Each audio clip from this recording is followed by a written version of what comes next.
Assalamualaikum, semangat pagi teman-teman semua. Hari ini saya akan memberikan edukasi tentang hasil cek timbang kemarin ya.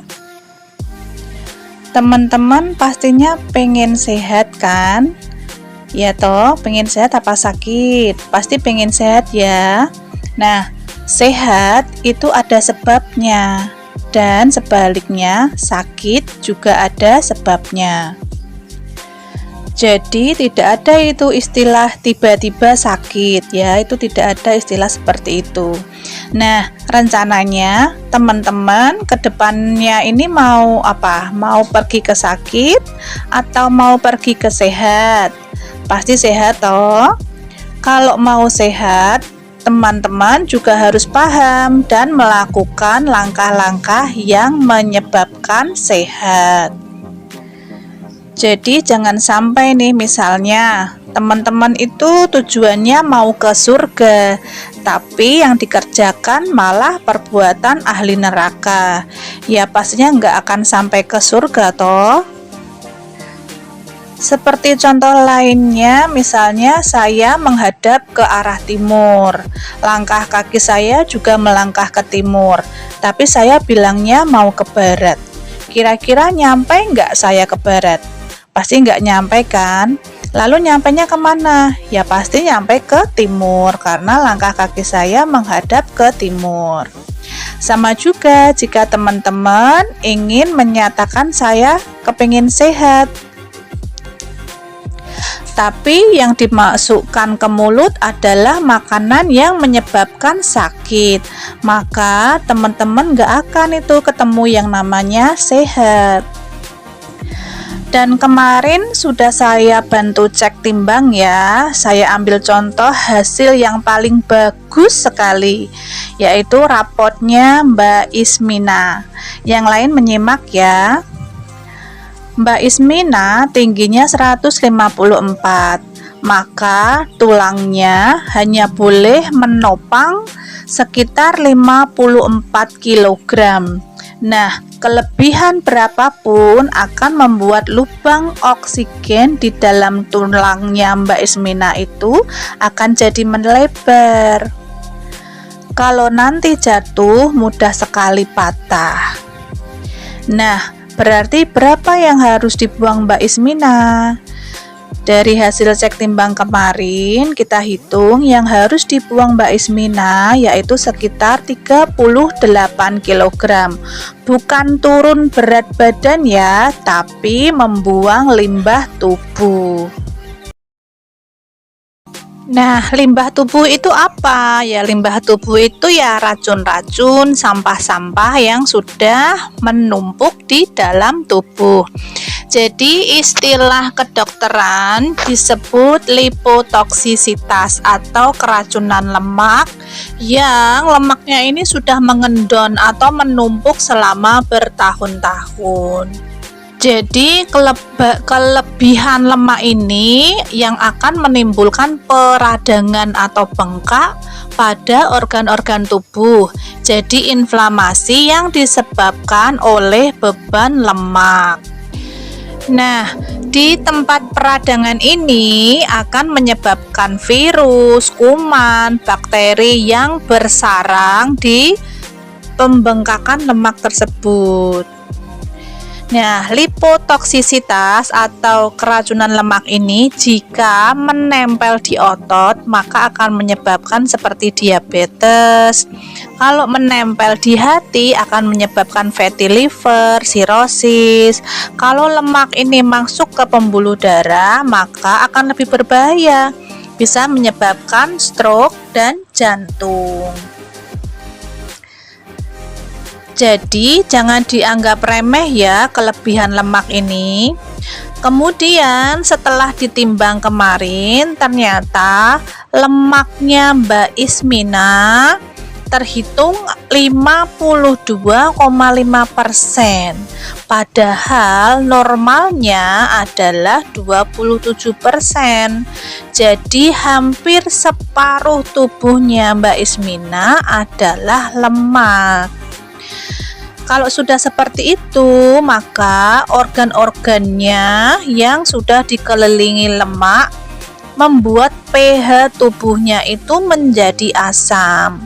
Jika pH tubuhnya asam, maka tubuhnya Mbak Ismina akan jadi pabriknya penyakit degeneratif. Apa itu penyakit degeneratif? Yaitu penyakit karena kesalahan pola makan seperti sakit diabetes, kolesterol, asam urat, hipertensi, dan lain-lain. Itulah yang termasuk dalam penyakit degeneratif. Jantung juga termasuk penyakit degeneratif. Nah, memang penyakit ini tidak menular, tapi akan mematikan. Kemudian kita cek ya lemak perut atau lemak jantungnya Mbak Ismina. Jadi lemak jantung yang sehat itu ada takarannya ya, ada idealnya. Jantung kita itu kan berdetak ya atau berdegup ya. Nah, saat memompa, kemudian jantung itu ditimpa atau ditindihi oleh lemak, pastinya apa? Akan sangat susah berdenyutnya. Karena jantung sudah dikelilingi lemak, maka bergeraknya juga akan kesusahan. Nah, lemak ini pasti akan mengganggu kerja jantung, bahkan bisa menurunkan fungsinya, sampai bisa jadi akan terjadi apa itu? Gagal jantung. Jika jantung sudah ditimpa sama lemak yang harusnya itu hanya 4 atau 5 cm ya idealnya. Lah punya Mbak Ismina kemarin hasilnya adalah lemak jantungnya itu 13. Nah, itu yang menyebabkan kerja jantung itu menurun. Ya. Lemak tubuh itu tuh yang itu loh, yang warnanya putih, sedangkan lemak jantung itu warnanya kuning. Jantungku nggak apa-apa ya Mbak, nggak masalah lemak perutku atau lemak jantungku tinggi, nggak ada masalah apa-apa. Coba kita analisa kembali. Misalkan nih Mbak Ismina atau mbak-mbak yang lain yang lemak perutnya tinggi, coba kalau jalan atau naik tangga itu rasanya gimana? Ngos-ngosan nggak? Engap nggak? Nah, kalau sudah merasa seperti itu, ngos-ngosan, engap, sesek, nah itu sebenarnya jantungnya sudah protes, jantungnya sudah sudah kepingin teriak ya, tapi nggak diperhatikan. Sudah jantungnya dikelilingi dan ditimpa lemak yang banyak dan darahnya juga kental. Nah, itu masalah double lagi ya. Karena kemarin setelah dicek airnya yang harusnya perempuan itu idealnya 55%, ternyata kemarin hasilnya Mbak Ismina cuman 34,8. Itu tandanya Mbak Ismina mengalami dehidrasi.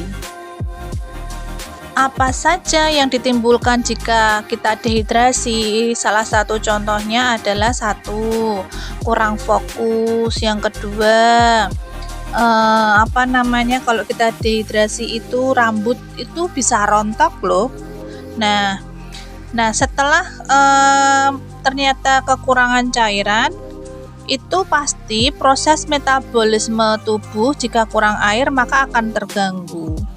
Kalau metabolismenya terganggu, tidak ada yang untuk mengangkut nutrisi makanan, maka tubuh akan mengambil dari tempat yang terdekat. Apa yang paling dekat? Yaitu darah. Makanya darahnya kita juga bisa kental. Jadi sudah jantungnya ditimpa lemak yang begitu banyak, kemudian darahnya kental. Ibarat kita meniup balon ya, balon yang tebel kita tiup, terus gimana rasanya? Pasti rahangnya kita sakit kan? Nah, seperti itu juga yang terjadi pada jantung kita. Karena tadi sudah ditimpa lemak, sudah di pembuluh darahnya saat kita pompa ternyata darahnya kental. Nah, kan kasihan kerja jantung seperti itu. Nah, itulah mengapa tubuh teman-teman itu seperti ini, karena kebiasaan apa? Pola makannya hanya fokus kepada rasa, hanya sebatas lidah saja, sebatas suka, ya, tapi suka makanan ini itu, tapi tidak fokus pada kebutuhan tubuhnya kita, sehingga kita merasakan sehari-hari itu selalu membantai sel-selnya kita, padahal sel itu butuhnya nutrisi. Kok tahu, Mbak, selnya kita terbantai? Oh ya, bisa kita lihat dari usia selnya kita rusak apa tidak, ya. Kemarin di hasil ceknya Mbak Ismina, usia selnya adalah 58 tahun, sedangkan usia aslinya adalah 33 tahun. Nah, inilah yang membuat Mbak Ismina sudah membantai atau mendolimi sel-sel tubuhnya. Untuk teman-teman yang lain juga perhatikan apakah usia sel tubuhnya itu sama dengan usia aslinya atau lebih tua dari usia aslinya. Nah, ini yang menyebabkan kita itu harusnya masih sehat, tapi karena ada makanan yang tadi yang tidak harusnya dimasukkan, nah ini yang bikin kita sakit, penuaan dini dan sebagainya. Jadi ya gara-gara mulut, ya, gara-gara memberikan keinginan mulut, yang penting makanannya enak, akhirnya sel-sel tubuhnya terbantai seperti itu. Kasihan kan?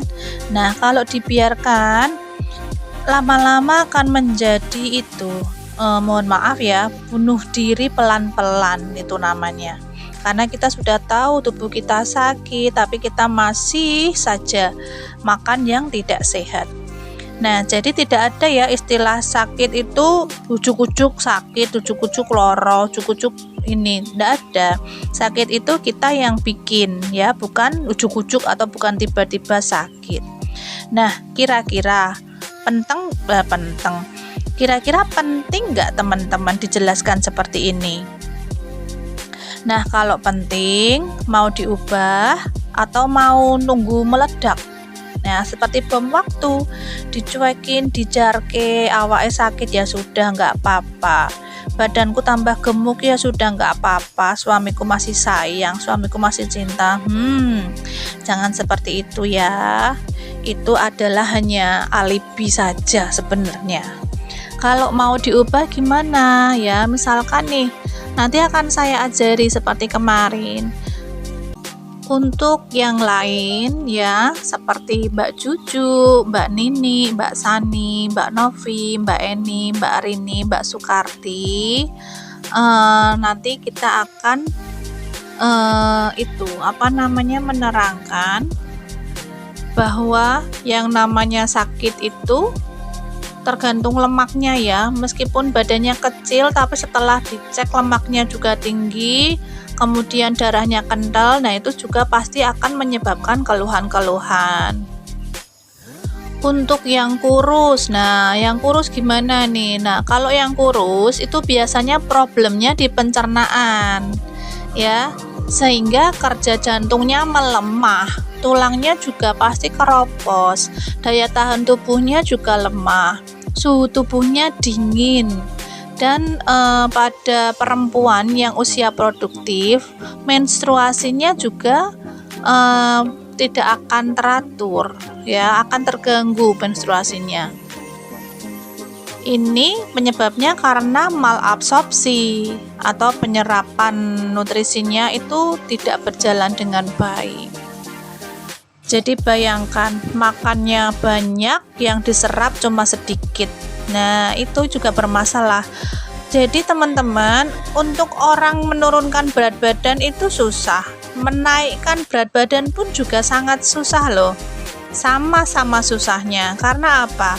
Aku sudah makan banyak mbak, tapi kok yo sek kering wae, kok sek kurus, kok badanku kok tidak bobotnya tidak bertambah. Nah itu karena masalah malabsorpsi tadi. Karena sebenarnya teman-teman, usus kita itu ada fili-filinya. Fili-fili itu kayak rambut-rambut gitu loh. Nah, kalau rambut-rambut ususnya itu kan setelah berpuluh-puluh tahun dikasih garam, gula, terus santan, lemak-lemak, nah itu pasti fili-fili ususnya akan menjadi kaku semua karena banyak tumpukan sampah di pencernaan. Karena yang dimakan nutrisinya sedikit, akhirnya tubuhnya mengalami paceklik. Nah, ya toh, nutrisinya tidak ada, tubuhnya mengalami paceklik karena kurang makanan. Jadi, misal nanti jika diubah ya, maka pola makannya, makan yang nutrisi, pasti tubuhnya akan menjadi sehat, ideal, kemudian wajahnya akan jadi glowing, akan jadi cantik itu. Kalau yang diasup adalah benar-benar nutrisi yang dibutuhkan tubuh. Nah, kemarin kan sudah saya bantu ya untuk tester nutrisi aloe dan energi. Nah, itulah fungsinya untuk aloe itu membersihkan fili-fili usus. Jadi ususnya yang sudah rambut-rambut ususnya udah kaku, udah penuh tumpukan sampah. Nah itu disampuni tuh sama aloe, dibersihin sama aloe. Jadi yang bisa ke pencernaan itu yang menyebabkan asam lambung tinggi, mah, GERD, gastritis dan lain-lain itu ya karena ususnya yang bermasalah. Dan darah yang kental kemarin juga menyebabkan kolesterol, kencang, asam urat, tidak menstruasi dan lain-lain. Kemarin sudah saya kasih energi ya. Nah itu bagus itu untuk kesehatan darah, untuk oksigen, membawa oksigen darah ke otak juga. Jadi nggak usah mikir duit ya teman-teman, ya perlu dipikir, tapi untuk kesehatan itu sangat-sangat penting juga. Untuk beli yang mahal-mahal bisa, untuk beli kebutuhan lifestyle bisa, mosok untuk tubuh kita yang sudah berpuluh-puluh tahun memberikan manfaat untuk kita kok tidak dipenuhi haknya, kan ya kasihan. Kan ya cuman aloe murah ya, sudah kita kasih yang sasetan, eceran, ketengan ya, bisa beli di Mbak Ati. Aloe dan tehnya dan shake-nya itu bisa diecer, jadi nggak ada alasan lagi loh untuk larang Mbak nggak punya uang gitu. Untuk tubuh ayo tak usahakan ya, wong hanya berapa ribu saja. Terus gimana Mbak caranya bisa sehat supaya saya bisa menstruasinya lancar lagi, supaya tubuh saya tidak berat lagi, supaya leher saya nggak kencang lagi, supaya badan saya enak, aktif, enteng buat beraktivitas? Ya caranya adalah mengkonsumsi nutrisi yang wajib itu. Setidaknya untuk sarapan pagi, apa saja yang dimakan atau yang diasup, yaitu shake, aloe, energi yang bisa dibeli di Mbak Ati itu ya, dan harganya juga sangat terjangkau kok teman-teman. Terus gimana meal plan-nya? Meal plan itu rencana makannya itu gimana? Nah, jadi ada aturannya. Kalau pagi itu minum paket sarapan sehat, shake, aloe, energi, itu wajib ya. Pagi harinya sarapannya diganti yang nutrisi. Yang biasanya sarapannya tidak sehat atau sarapannya asal kenyang atau bahkan yang tidak sarapan, ayo mulai sekarang wajib sarapan sehat ya, karena sarapan itu sangat penting untuk ke 24 jam berikutnya.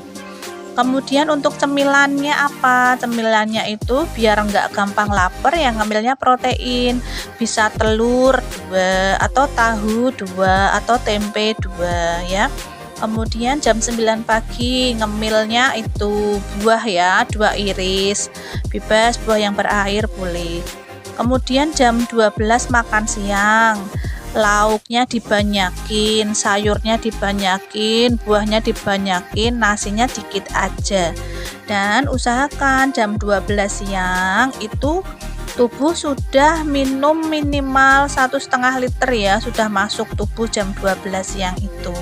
Minumnya pakai botol ya, jadi ada takarannya.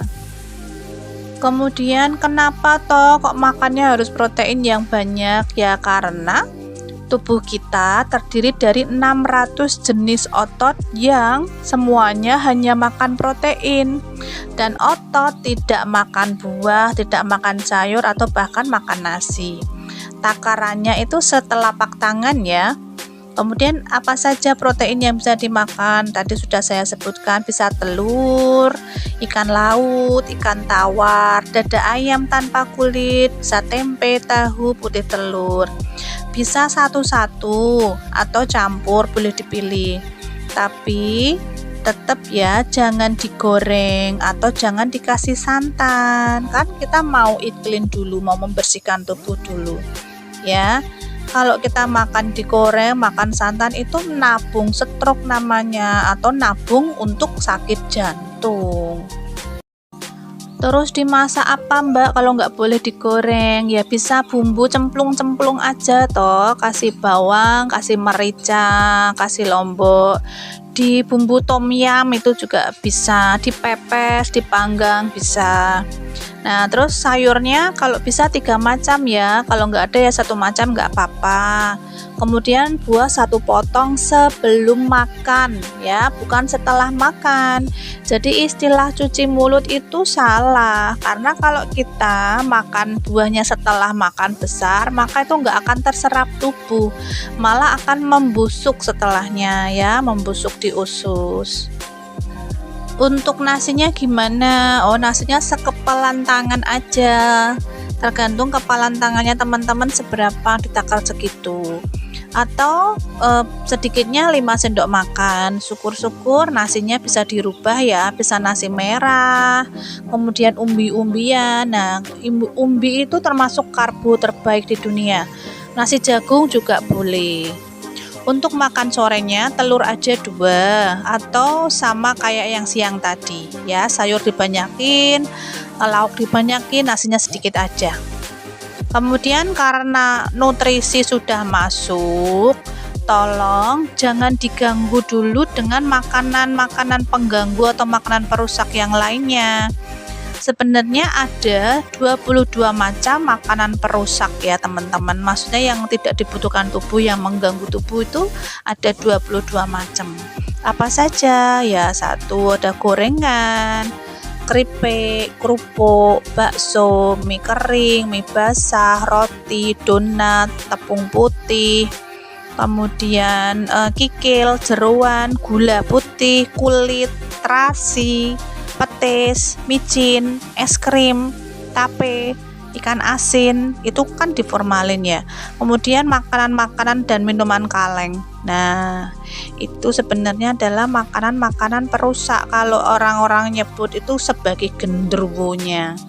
Nah, 22 makanan itu kalau masuk sedikit ke tubuh ya menyebabkan sakitnya sedikit atau rusaknya sedikit. Kalau masuknya banyak ya rusaknya banyak. Gitu. Jadi saya infokan, kalau ke 22 makanan itu saya infokan saja ya, bahwa itu adalah merusak tubuh. Tapi kalau teman-teman tetap mau makan ya enggak apa-apa, silahkan. Wong yo itu duitnya teman-teman sendiri ya. Tapi jujur saya sampaikan, ke 22 makanan itu adalah merusak tubuh ya.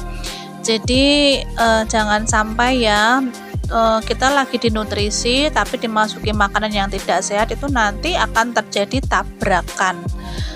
Ibaratnya kayak habis sholat melakukan aktivitas untuk surga, untuk akhirat, habis sholat tok cukup minum khamr, mabuk. Itu kan enggak bener ya. Ibaratnya kayak gitu, yo sholat yo mabuk. Nah bener apa enggak kalau seperti itu? Kemudian untuk air putih ya, tadi saya sudah infokan, usahakan minumnya pakai botol. Sampai jam 12 siang usahakan sudah habis 1,5 liter. Bawa aja kemana-mana itu ya, karena air itu penting. Kemudian Mbak, kalau bolak-balik pipis gimana? Ya nggak apa-apa, karena lemak atau racun-racun tubuhnya ya memang keluarnya lewat pipis, dan mau lewat mana lagi, ya toh. Jika airnya cukup, nutrisinya cukup, bisa rata ke seluruh sel tubuh ya. Jadi yang membawa nutrisi ke seluruh tubuh itu air ya. Kemudian usahakan olahraga ya teman-teman, bisa jalan-jalan supaya apa? Supaya otot jantungnya kuat, minimal setengah jam atau sekurang-kurangnya ya sekuat tenaga aja lah ya. Atau kalau kayak Mbak Ati itu bisa ikut olahraga senamnya di YouTube, setengah jam boleh, 60 menit juga boleh, tergantung kuat tidaknya kita. Nah teman-teman, setelah saya terangkan ya, saya ajak mikir ya teman-teman ya, kalau teman-teman sudah memasukkan nutrisi yang lengkap, kemudian yang dimakan hanya yang terbaik, yang baik-baik, yang jelek sedikit pun juga nggak boleh atau nggak dimasukkan tubuh, airnya cukup ya toh, kira-kira teman-teman akan sehat apa enggak nih ya? Sehat apa enggak? Pasti sehat ya. Ya makanya kita perbaiki ya pola makannya kita. Kan ya sudah pernah makan bakso, cilok, siomay, steak dan lain-lain, kan rasanya ya sama toh. Seperti itu, wes tahu sudah pernah makan. Ya sudah, kita sekarang beralih ke yang sehat-sehat dulu saja, minimal 10 hari lah. Nanti pasti teman-teman akan merasakan tubuhnya akan lebih fit ya. Dulu kondisi saya juga kayak teman-teman gitu, bahkan lebih parah.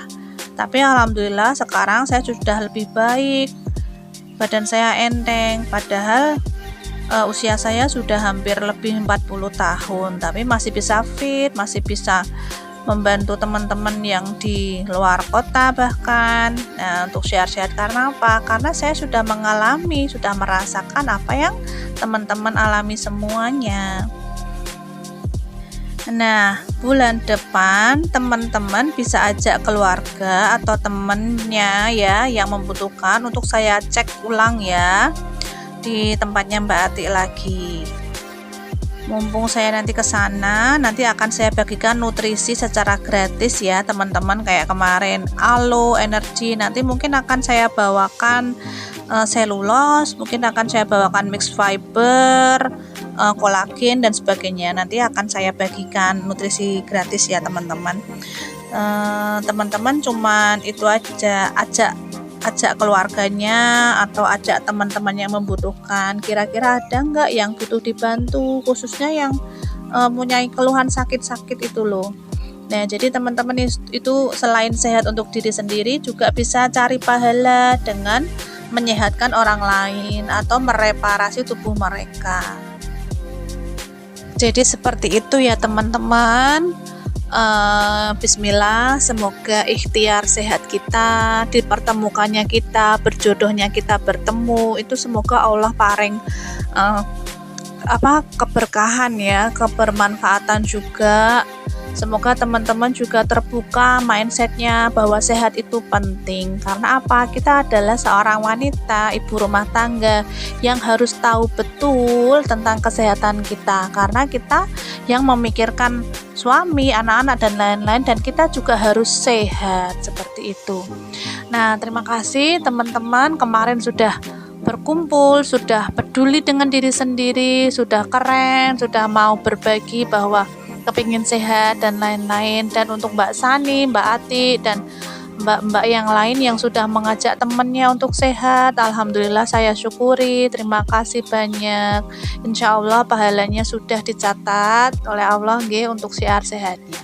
Untuk yang lain, sampai jumpa, ketemu lagi insya Allah bulan depan, kita cek timbang lagi. Jangan lupa ajak teman dan saudaranya, kita akan membagikan nutrisi gratisnya ya. Untuk misal ada kendala dan pertanyaan, nanti bisa WA langsung di grup ini. Terima kasih. Assalamualaikum warahmatullahi wabarakatuh.